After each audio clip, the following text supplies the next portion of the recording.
क्या हुआ, इतनी गंदगी है। आप नीलम फ्लाई ओवर से जाओ, लेफ्ट साइड में भी राइट साइड में भी, मतलब एमसीएफ का मेन हेडक्वार्टर जहाँ कमिश्नर बैठता है, उसी के दफ्तर के बाहर इतना गंद पड़ा है। अब बताइए क्या करोगे? ये किसका बनता है कि इसको सही रखें? ये सारा दायित्व, सारी की सारी चीज़ हमारे ऊपर है, केवल हम क्या करते हैं। अभी कुछ बच्चे 4-5 दिन पहले वो सामने मिल्क की वो है ना आपका है, वो लगी हुई है ना, तो छोटा सा स्टॉल है, मिल्क पॉइंट कह लो उसको, मदर डेयरी कह लो, मिल्क पॉइंट कह लो। वहाँ से बच्चों ने बोतलें ली, उन बच्चों ने बोतलें लेके और वहीं डाल दी। बताइए क्या ये अच्छा है? डस्टबिन लगे हुए हैं। अभी क्या हुआ कि ये ट्रैक आपका ख़राब हो गया, शायद पता नहीं क्यों उन्होंने ब्रेक लगा दिया, बैरियर लगाया है ना वहाँ पे। आप जब आते हो बैंक वाले रास्ते से सीधे, तो वहाँ बैरियर लगा है। अब उनसे ये पूछे कि भाई क्यों लगाया है? अब बच्चे उसी पे से कूद के, वो क्या 1-1.5 फुट ऊंचा है, अब उसी पे से अगर आप आएंगे, हो सकता है आप स्लिप कर गए, आप कुछ कर गए, क्या होगा? उसके साइड में भी रास्ता है छोटा सा, और वो इतना सा है बिल्कुल, है ना, आप निकल तो सकते हैं वहाँ से। अब ये कमी किसकी है? एडमिनिस्ट्रेशन की। ये क्यों नहीं देखते? ना ही वहाँ कोई साइन बोर्ड लगाया कि भाई इसका कारण क्या है, कोई काम चल रहा है या नहीं चल रहा है, या कोई ट्रैफिक अंदर नहीं लेके जा रहा ऑटो वगैरह, कोई तो रीज़न होगा ना। अब वो आपको बता नहीं रहे, आप उनसे पूछ नहीं रहे, और ये प्रॉब्लम चल रही है। तो हमें खुद समझना है कि ये नेशन हमारा है, ये घर हमारा है, ये धरती हमारी है, इसको स्वच्छ। सरकार ने कुछ नहीं करना, ये समझ लो अच्छे से। सरकार ने तो सिर्फ बातें करनी है, चाहे कोई भी हो, लेकिन करना हमें ही। आज की डेट में आपको पता है कि पानी इतना इम्पोर्टेंट है कि हम इसको वेस्ट कर रहे हैं। जितने भी लोग हैं घरों में गाड़ियाँ लाते हैं, बड़ी बड़ी गाड़ियाँ लाने लगे, और उसको सारे दिन जो है ना, आप तो काम करते ही नहीं है, क्या है वो मेसन रखे हुए, साफ सफाई वाले रखे हुए, वो सारे दिन पानी बिखेरते रहते हैं। और दूसरा ये हो गया कि सड़कें जो है हमारी कंक्रीट की बनने लगी, आप सिविल के हो ना, कंक्रीट की, जबकि सड़कें तारकोल की ही बेस्ट रहती है, उसको कभी भी रिपेयर कर सकते हो। अब ये जो आपकी सीमेंट की है, ये क्या रिपेयर कर सकते हो आप? नहीं कर सकते। तो ये सारी चीज़ें क्या है कि दूषित वायु है, इसके अंदर में हम जी रहे हैं। और आप जब जाओगे पढ़ के यहाँ से, तो कोशिश करना बच्चों, अच्छा से अच्छा मटेरियल लगाना। अगर ठेकेदार बन गए कुछ, तो अच्छे से अच्छे को काम को करना। ये बाहर निकल के देखो, बाकी जो कंट्रियाँ है ना, वो इतनी साफ सफाई रखती हैं, वो 50 साल बाद की सोचती है कि जो जनरेशन हमारी आएगी उसके लिए हाईवे, उसके लिए सिस्टम होने चाहिए। और हमारे यहाँ क्या होता है, जब पब्लिक इतनी बढ़ जाती है तो ये क्या करते हैं, वो सड़क बना रहे। अब वाईएमसी वाली 7-8 साल से तुम्हारे को कितनी डिस्टर्बेंस आ रही है, आप अभी आ रहे हो, आपसे पहले बच्चे भी हैं। तो ये जो चीज़ें हैं, ये थोड़ी सी आपने, ये मैं आपको बता रहा हूँ, नेशन की बात, अपने आचरण की बात, अपने विचारों की बात, इस पे भी आप ध्यान दें, और इसको अच्छे ढंग से आपने एप्लीकेबल करना है। अगर कोई पड़ोस में कह भी रहा है, तो उनको रिक्वेस्ट करके कि अंकल जी ऐसे ना करो, ऐसे ना करो, ऐसे ना करो, इसका कोई फ़ायदा नहीं। एक बाल्टी पानी में जो गाड़ी धुल सकती है, सफाई हो सकती है, उसके लिए आप 50 बाल्टियाँ पानी वेस्ट कर रहे हो। आज इसका अर्थ में इतने नीचे चला गया है पानी कि वो 300-300 फीट डीप हो गया। अब बताइए क्या करोगे? और पॉपुलेशन हमारी बढ़ती जा रही है, बढ़ रही है, उस पर कंट्रोल नहीं है, गवर्नमेंट के पास में कुछ भी नहीं है, वो सिर्फ बातें कर रही है। तो आप भी भविष्य बनोगे देश का। तो आज यहीं विराम करेंगे इस टॉपिक को, ठीक है बच्चों, अच्छे से प्राणायाम वगैरह। अब आपको एक चीज़ मैं बताता हूँ कि जो इसमें मैंने बताया कि अग्निसार क्रिया, तो उस पर थोड़ा फोकस डालेंगे। अग्निसार क्रिया को कैसे करेंगे आप? ये आपने, ये देखो मेरे को, ये जो पेट का हिस्सा ये वाला, इसको आपने पद्मासन लगा के बैठना है, ठीक है? नहीं तो अभी बैठे बैठे भी प्रैक्टिस कर लो। पहले मैं करूँगा, 2-4 बार आप करना। इसमें क्या होता है कि श्वास को बाहर निकालते हैं पूरी तरह से, ठीक है? उसको बाद में एम्प्टी करने के बाद श्वासों को इसको खींचते अंदर, तो छोड़, खींचते खींचते खींचते खींचते। तो ये जब अंदर बाहर जाएगा तो ये क्या हुआ, वैक्यूम बना।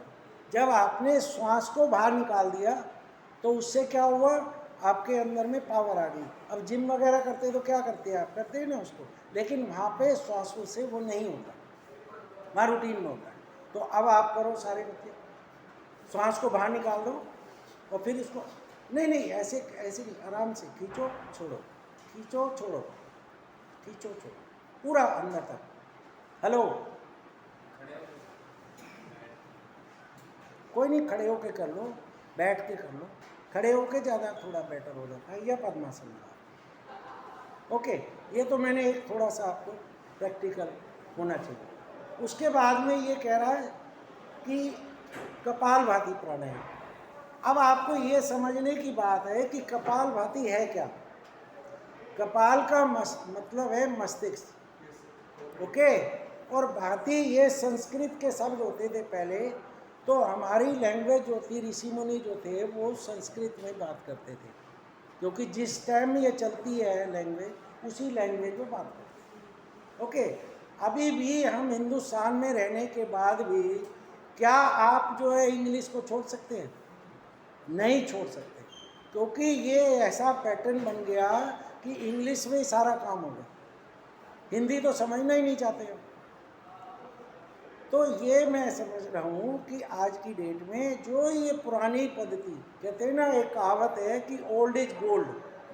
वो क्यों कहती है कि पुरानी पद्धति जो है वही बेटर, उसी को ही हम सर्वोच्च कह सकते हैं, सर्वोत्तम कह सकते हैं। गुड बेटर बेस्ट होता है ना, तो बेस्ट वाली श्रेणी में हमारे यहाँ की जो परंपरा थी वही सबसे बढ़िया है। ऑल ओवर वर्ल्ड चले जाओ, लेकिन क्या हो रहा है, हम उसको भूलते जा रहे हैं, दूसरे एडॉप्ट कर रहे हैं। जापान जाओ, हमारे हिंदुस्तान के साथ में आज़ाद हुआ था 47 में, और आज जापान में जाके देखो, समुंदर के नीचे उन्होंने इतनी सेफ्टी, सबसे ज़्यादा अर्थ ये जो आता है भूचाल वगैरह, ये जापान में आता है सबसे ज़्यादा,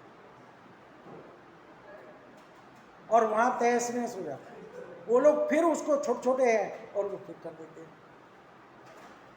और हमारे यहाँ पे क्या है कि उसमें मटेरियल में क्रेशर गलत डाल दिया, रोडी डाल दी, ग्रेड डाल दी का गलत, थोड़ा सा आयरन है कम डाल दिया, सस्ते वाला ले आए। तो ये जो चीज़ें हैं ये आपको समझनी है, आप सिविल के बच्चे हो, ठीक है, इसको देख लेना। ओके, अब इसके अंदर में कपालभाति को करेंगे कैसे।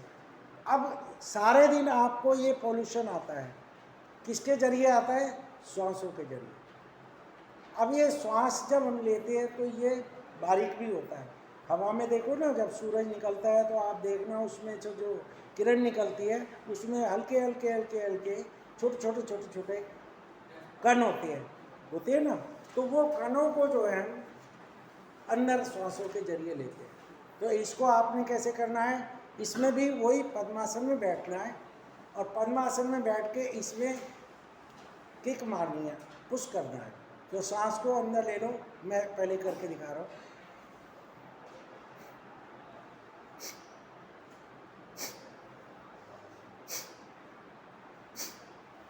इसमें गैप देना है, ठीक है।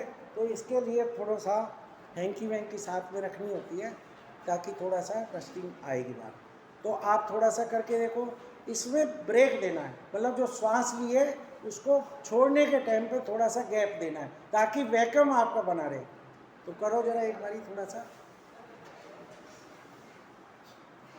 हाँ ऐसे। इसको नीचे रख लो ना, पेन को रख लो, इसका काम क्या है। ओके, हाँ, इसमें हल्की हल्की किक मारनी है आपको, और वो कुछ तो बाहर से आएगा, कुछ अंदर से वैक्यूम बनेगा। तो दोनों को आपने करने के बाद में, ओके इतना ही होता है, वो प्रैक्टिकल में करा। तो इस तरह से जब आप करोगे तो ये जब हम किक मारेंगे, इसको पुश करेंगे बाहर की तरफ, तो हमारे जो पोल्यूशन है डेली का वो साफ होता चला जाएगा। अब आप बताइए, यहाँ से कोई ऐसा ब्रश डालेंगे? नहीं डाल सकते। कान से डाल सकते? नहीं डाल सकते। ऊपर से तो मतलब ही नहीं है ना। तो इसको स्वस्थ करने के लिए कपालभाति प्राणायाम, ताकि आपके ब्लॉकेज ना आए ब्रेन के अंदर। और ब्रेन बड़ा अजीब सा बना हुआ है। अब उसमें क्या है, वो ऐसे ऐसे ऐसे ऐसे ऐसे ऐसे ऐसे ऐसे, अब उसके अंदर में कहाँ घूमोगे, क्योंकि वो तो छोटा सा है। अब उसके अंदर में अगर उनकी वो खोल के देखोगे आप, जो भी नसें हैं या जो भी वो रूट है, उनको देखोगे तो वो इतने लंबे हो जाएंगे। अब आपका ये जो रूम है, छोटी और बड़ी दो आते होती हैं, ठीक है। अब ये जो आत होती है, इसमें फूट जाता है, पसता है, अंदर ही अंदर होता है, फिर वो बाहर निकलता है, डस्टबिन में जाता है, ऐसे ही कुछ है। अब ये देखो कि छोटा सा शरीर है, इतना सा, और इसके अंदर में 9 मीटर, कितना, 9 मीटर, 9 मीटर लंबी हमारी आत होती है। अब बताइए आप। और ये रूम है मेरे ख्याल से 40 फुट का होगा, ज़्यादा 40 का तो नहीं होगा, 30 का होगा, है ना। अब 9 मीटर जो है, उसको 9 दिए 27, 30 फुट, तो कितनी बड़ी हो गई। और उसको किस तरह से डिजाइन किया है, हल्का हल्का ऐसे करके, और बिल्कुल पैक कर दिया। तो अगर हम उसको फिट रखेंगे तो फिर ठीक है। इस तरह से ये समझने की बात है। अब इसमें कपालभाति हो गया, भस्त्रिका प्राणायाम आ गया। अब इस प्राणायाम को करने के लिए कल बताएंगे, टाइम हो गया, ठीक है। और थोड़ा सा आ जाया करो टाइम से, अच्छा लगेगा। ओके, तो एक कोई भी बच्चा अच्छा सा बढ़िया सा 1 मिनट का ये वीडियो बना लो।